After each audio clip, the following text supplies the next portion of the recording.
এই প্রতিবাদ সভা থেকে আমরা দাবি জানিয়ে যাচ্ছি, আগামী 24 ঘন্টার মধ্যে নুরুল হক নূর সহ নাজমুল হাসান সহ আমাদের নেতৃবৃন্দদের উপর যারা হামলা করেছে তাদের বিচার নিশ্চিত করতে না পারলে ওই স্বরাষ্ট্র উপদেষ্টাকে আমরা টেনে হিচড়ে নামিয়ে দেব।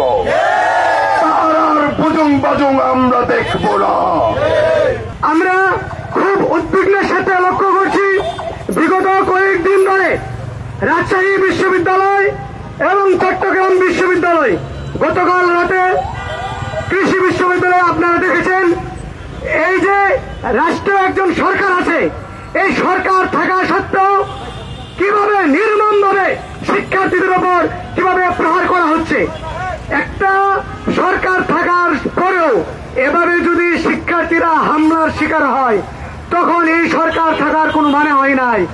এই সরকারকে বসানোর উদ্দেশ্য হয়েছে আমাদেরকে নিরাপত্তা দেওয়া, আমাদের জনগণের জানমালের নিরাপত্তা দিবে, আমাদের অধিকার রক্ষা করবে।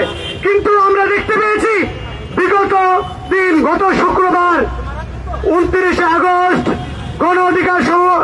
গণ অধিকার পরিষদের সভাপতি এবং ডাকসুর সাবেক পিপি জনাব নুরুল হক নূরের উপর রাষ্ট্রীয় বাহিনী, সেনাবাহিনী এবং পুলিশ বাহিনী নির্মমভাবে কিভাবে প্রহার করেছে। ইতিপূর্বে কখনোই আমরা এমন ন্যাক্কারজনক ঘটনা দেখিনি। কিন্তু দুঃখজনক ব্যাপার হচ্ছে, আজকে 3 দিন হয়ে গেলেও এখনো পর্যন্ত এর সাথে জড়িত কাউকে কোনো ধরনের শাস্তির আওতায় আনা হয়নি। আমরা কি ধরে নিব এর সাথে সরকার জড়িত, নাকি সরকার রাষ্ট্র চালাতে ব্যর্থ হচ্ছে? যদি সরকার ব্যর্থ হয় তাদেরকে এখনই গদি ছেড়ে জনগণের কাতারে আসার জন্য আহ্বান করব। আর যদি তাদের হারাম থাকে তাহলে আহ্বান করব আজকের মধ্যে তাদেরকে চাকরিচ্যুত করে গ্রেফতার করতে হবে এবং দোষীদের বিচারের আওতায় আনতে হবে।